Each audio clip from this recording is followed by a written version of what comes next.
Hazreti Bulan'ın aşure, Muhammed Mustafa'nın aşure.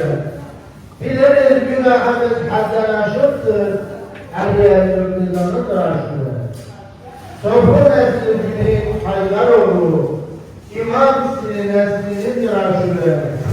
Hatice Çöl Mihraboğlu Resul'a, Fatime bir insanın aşure. Hasan'la aşk ile meydana indi, Hüseyin-i Kerbelan'ın aşure. Muhammed Meyt, İmam Zeynel Bakır Cafer, Musa Kazım Kızan'ın aşure. Sever İmam Şahsaki ile olmak nafi, Hasan-ül Askeri kanın aşure.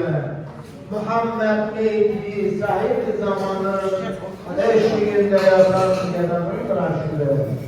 12 imamımız bir nurdan olmuştur el sultanın hatayı. Yine Ali Ağa'nındır aşure. Canlar, Ali olmak demek, engin olmak, hoşgörülü olmak, Hüseyin'i duruşu sergilemek, her daim mazlumun yanında zalimin karşısında olmak demektir. Allah hiçbirimizi Şah İmam Hüseyin'in katarından, Ali'nin lidarından, Muhammed'in ümmetinden eksik eylemesin. Hak hepinizin hayır hizmetini kabul etsin, muradını daim etsin, müşkülünü hal eylesin.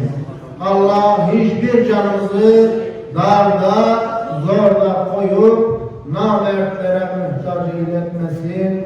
Hak her daim yar ve yardımcınız, Hızır yandaşınız ve yoldaşınız olsun. Allah eyvallah.